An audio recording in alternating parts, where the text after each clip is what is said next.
Hello friends, welcome to Nikhil's Biology. Myself Nikhil, na class 11th and 12th ka biology solitara NEET exam oda preparation kaga. இன்னைக்கு வீடியோல நம்ம transport and plants ஓட இம்பார்ட்டன்ட்டான topic osmosis பத்தி பார்க்க போறோம். So osmosis எதுக்கு ஹெல்ப்ஃபுல்லா இருக்குன்னு பாத்தீங்கன்னா செல்ல வாட்டர் டிரான்ஸ்போர்ட் பண்றதுக்கு பாத்தீங்கன்னா osmosis வந்து ரொம்பவே ஹெல்ப்ஃபுல்லா இருக்கு. First of all osmosis ஓட டெஃபினிஷனை பார்க்கலாம். So osmosis is nothing but movement of water molecules or diffusion of water molecules through a semi-permeable membrane. அதாவது plant cellsல cell membrane இருக்கு, அது நம்ம எல்லாருக்குமே தெரிஞ்ச விஷயம்.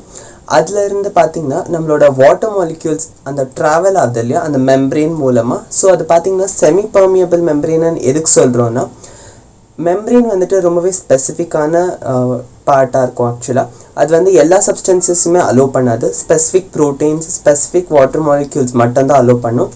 அதனால தான் பார்த்தீங்கன்னா அதை செமி பர்மியபிள் மெம்பரேன்னு நம்ம சொல்கிறோம். இப்போது ஆஸ்மோசிஸ் பற்றி சில எக்ஸ்பெரிமெண்ட்ஸ் கொடுத்து நம்மளுக்கு அதோட இலுஸ்ட்ரேஷனை கொடுத்துருக்காங்க. அதோட யூஸை நம்மளுக்கு வந்து எக்ஸ்பிளைன் பண்ணியிருக்காங்க. அது எவ்வளோ யூஸ்ஃபுல்ன்றதை மென்ஷன் பண்ணியிருக்காங்க.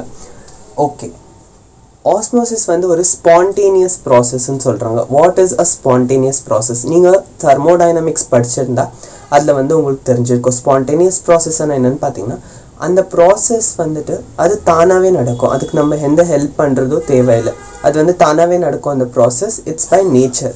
ஸோ இது வந்து ஆஸ்மோசிஸ் ஸ்பான்டேனியஸ் ப்ராசஸ். இது வந்து எப்படி ஸ்பான்டேனியஸ்ன்னு பார்த்தீங்கன்னா கிரேடியன்ட் இருந்துச்சுன்னா இது வந்து தானாக ஸ்பான்டேனியஸாக இருக்கும்.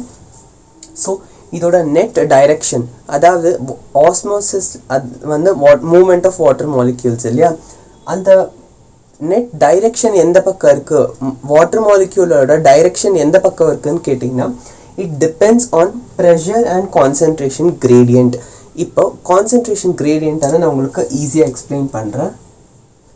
ஸோ இப்போ இது கண்டெய்னர் இருக்குதுன்னா இங்கே வந்து அதிகமாக வாட்டர் மாலிக்யூல்ஸ் இருக்குது, இங்கே கம்மியாக இருக்குன்னா ஸோ கான்சன்ட்ரேஷன் கிரேடியன்ட் இங்கே அதிகமாக இருக்குது, இங்கே கம்மியாக இருக்கிறதால இங்கே வந்து இங்கே மூவ் ஆகுது. That's normal. ப்ரெஷர் வந்து எங்கே அதிகமாக இருக்குதோ, ஸோ இங்கே வந்து ப்ரெஷர் வந்து அதிகமாக இருந்துச்சுன்னா இந்த இடத்துல அந்த ப்ரெஷர் அதிகமாக இருக்கிறதால இங்கே வந்து ப்ரெஷர் கம்மியாக இருக்குது. அது வந்து நல்லிஃபை ஆர் ஈக்குவலிபிரியம் அட்டைன் ஆகிறதுக்காக பார்த்தீங்கன்னா ப்ரெஷர் கிரேடியன்ட் இருக்கிறதால ஹை ப்ரெஷர்லேருந்து லோ ப்ரெஷருக்கும் ட்ராவல் ஆகும். ஸோ வாட்டர் வந்துட்டு மூவ்மெண்ட் பண்ணுறது ப்ரெஷர் அண்ட் கான்சன்ட்ரேஷன் கிரேடியன்ட் மேலே. இது வந்து நம்ம ஞாபகம் வச்சுக்கணும். So osmosis is very simple. இது வந்து நம்ம செல்ல வாட்டர் டிரான்ஸ்போர்ட் தான் பண்ணோம். பட் இதுக்கு வந்து சில எக்ஸ்பெரிமெண்ட்ஸ் கொடுத்து எக்ஸ்பிளைன் பண்ணியிருக்காங்க. ஓகே, இந்த ஆஸ்மோசிஸ் எப்போ வரைக்கும் நடந்துகிட்டே இருக்கோ, எந்த லெவல் வரைக்கும் நடக்கும்னு பார்த்தீங்கன்னா இந்த செல்லையும் பார்த்தீங்கன்னா ஈக்குவலிபிரியம் வர வரைக்கும் அது வந்து நடந்துகிட்டே இருக்கும். ஸோ ஈக்குவலிபிரியம் அட்டைன் ஆகிற வரைக்கும் பார்த்தீங்கன்னா ஆஸ்மோசிஸ் வந்து நடந்துகிட்டே இருக்கும். ஓகே, நெக்ஸ்ட் பார்த்தீங்கன்னா இதுக்கு ஒரு எக்ஸாம்பிள் வந்துட்டு occurs until equilibrium. அதாவது இதோட மீனிங் என்னன்னு பார்த்தீங்கன்னா இந்த ரெண்டு செல்லையும் இங்கே இருக்கிற வாட்டர் பொட்டென்ஷியலும் இங்கே இருக்கிற வாட்டர் பொட்டென்ஷியல் ரெண்டுமே ஈக்குவலான மட்டும்தான் ஆஸ்மோசிஸ் வந்து ஸ்டாப் ஆகும், இல்லைன்னா அது வந்து நடந்துகிட்டே இருக்கும். Next potato osmometer. இதை வந்து நீங்கள் சயின்ஸ் லேபில் வந்து இதை பண்ணியிருப்பீங்க. ஆக்சுவலாக பொட்டேட்டோ ஆஸ்மோமீட்டர்னா பொட்டேட்டோ அதோட அந்த கவரிங்ஸ் இருக்கும் இல்லையா, அது எல்லாத்தையுமே நம்ம ரிமூவ் பண்ணிவிட்டு ஒரு கேவ் மாதிரி அதை பண்ணிடுவோம். ஸோ அது வந்து பார்த்திங்கன்னா இந்த மாதிரி தான் இருக்கும். ஸோ இந்த மாதிரி பல்ஜ் ரீஜன் பண்ணிவிட்டு அதில் வந்து சுகர் சொல்யூஷனை வந்து நம்ம ப்ளேஸ் பண்ணியிருப்போம். அண்ட் சரௌண்டிங்கில் ஒரு டப்பில் பார்த்திங்கன்னா வாட்டர் வந்து வச்சுருப்போம். இதில் என்ன இண்டிகேட் பண்ணுன்னு பார்த்தீங்கன்னா இங்கே மெம்பரேன் இருக்குது, நம்ம எல்லாருக்குமே தெரியும் பொட்டேட்டோட மெம்பரேன் இருக்குது. ஸோ இந்த மெம்பரேன் மூலமாக வாட்டர் வந்து இங்கே போகுது. அதனால இந்த சுகர் சொல்யூஷன் பார்த்தீங்கன்னா ரேஸ் ஆகுது அண்ட் இப்படி ஸ்பில் ஆகுது. ஸோ இதுலேருந்து நம்மளுக்கு என்ன தெரியுதுன்னா வாட்டர் வந்து மூவ்மெண்ட் ஆகுது நம்ம கிளியராக அப்சர்வ் பண்ண முடியுது. அதுதான் பொட்டேட்டோ ஆஸ்மோமீட்டரோட எக்ஸ்பெரிமெண்ட். அது வந்து ரொம்பவே சிம்பிளான எக்ஸ்பெரிமெண்ட். ஓகே, நெக்ஸ்ட் பார்த்தீங்கன்னா இன்னொரு எக்ஸ்பெரிமெண்ட் கொடுத்துருக்காங்க, திசில் ஃபனல் எக்ஸ்பெரிமெண்ட். இந்த ஃபனல் பார்த்தீங்கன்னா ஆக்சுவலாக திசில் ஃபனல்னு சொல்லுவோம் நம்ம.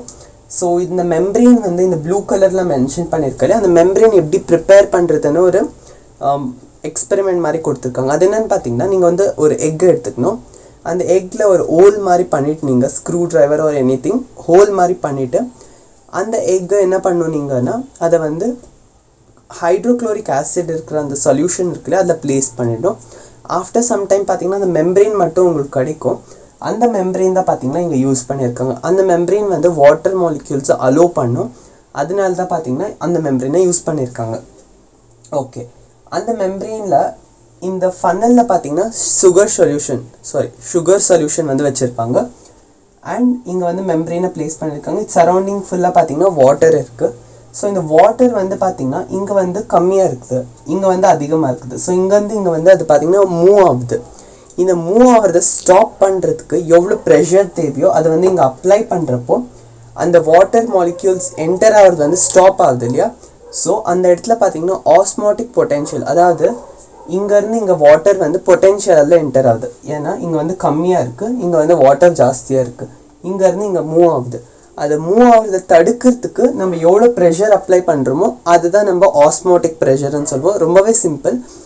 ஆஸ்மாசிஸ் நடக்குது இல்லையா, அதை தடுக்கிறதுக்கு நம்ம எவ்வளோ ப்ரெஷர் அப்ளை பண்ணுறோமோ அதுதான் ஆஸ்மாட்டிக் ப்ரெஷர்.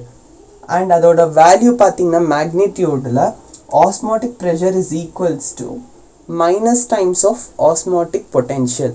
ஸோ அந்த பொட்டென்ஷியலை தானே நம்ம நிறுத்துறதுக்கு பார்க்குறோம், அதுக்கு ப்ரெஷர் அப்ளை பண்ணுறோம். அது ரெண்டுமே ஈக்குவல் ஆகிறப்ப தான் பார்த்தீங்கன்னா வாட்டர் வந்து ஸ்டாப் ஆகுது, மூவ் ஆகுறதில்ல. ஸோ அதனால பார்த்தீங்கன்னா ஆஸ்மாட்டிக் ப்ரெஷர் எப்போவுமே பாசிட்டிவாக இருக்கும் அண்ட் ஆஸ்மாட்டிக் பொட்டென்ஷியல் எப்போவுமே நெகட்டிவாக இருக்கும். இப்போது இந்த எக்ஸ்பெரிமெண்ட்லேருந்து கன்க்ளூஷனை வந்து நான் என்சிஆர்டிலேருந்து உங்களுக்கு சொல்கிறேன். ஸோ என்சிஆர்டி ரீடிங் பண்ணிவிட்டு அந்த கன்க்ளூஷன் வந்து சொல்கிறேன். பிகாஸ் அந்த வேர்ட்ஸ் எல்லாம் பார்த்தீங்கன்னா என்சிஆர்டியில் கன்ஃபியூசிங்காக இருக்கிற மாதிரி இருக்குது. ஸோ அதை வந்து நம்ம பார்த்துட்டா இது கம்ப்ளீட்டாக இந்த டாபிக் வந்து நம்மளுக்கு ஈஸியாகிடும் and we can score marks from this. Okay, so final கன்க்ளூஷனாக இந்த எக்ஸ்பெரிமெண்ட் என்ன சொல்கிறாங்கன்னா, இதோட பார்த்தீங்கன்னா நம்மளோட ஆஸ்மோசிஸ் கான்செப்ட் வந்து முடிஞ்சுட்டோம். அதுக்கப்புறம் நம்ம பிளாஸ்மோலைசிஸ் பற்றி பார்க்கலாம். Okay, external pressure can be applied from the upper part of the funnel such that no water diffuses into the funnel through the membrane. So நான் சொன்ன மாதிரி எக்ஸ்டர்னலாக நம்ம ப்ரெஷர் வந்து அப்ளை பண்ணுறோம். எதுக்கு அப்ளை பண்ணுறோன்னா வாட்டர் வந்து இந்த ஃபனல்குள்ளே என்டர் ஆகக்கூடாது. ஸோ அதுதான் நம்ம ஆஸ்மாட்டிக் ப்ரெஷர்னு சொல்கிறோம். Okay, this pressure required to prevent water from diffusing in fact the osmotic pressure, and this is the function of solute concentration. More the solute concentration, greater will be the pressure required to prevent water from diffusing in.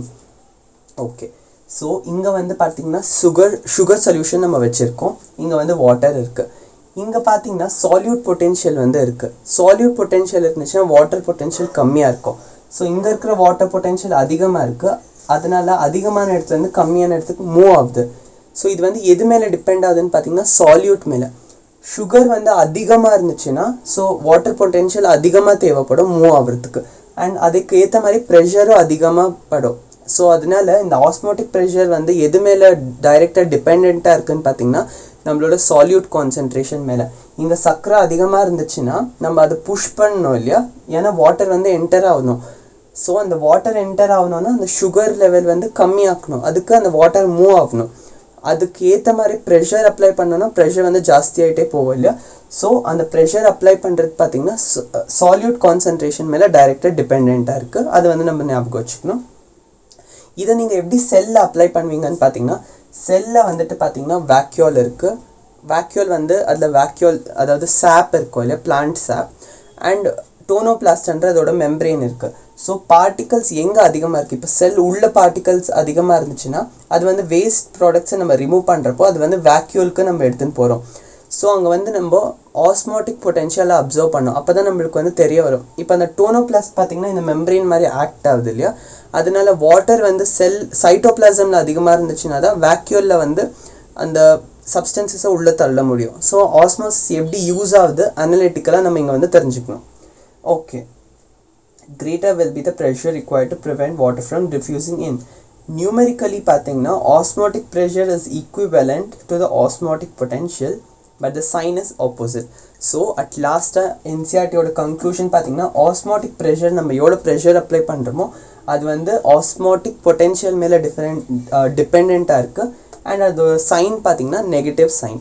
So இவ்வளோ தான் நீங்கள் வந்து தெரிஞ்சுக்கணும் about osmosis. I hope இந்த video உங்களுக்கு ரொம்ப ஹெல்ப்ஃபுல்லாக இருந்திருக்கும்னு நினைக்கிறேன். இந்த வீடியோஸ் உங்களுக்கு பிடிச்சிருந்துச்சுன்னா லைக் பண்ணுங்கள், மறக்காமல் நிக்கில்ஸ் பயாலஜிக்கு சப்ஸ்கிரைப் பண்ணிக்கோங்க. தேங்க்யூ.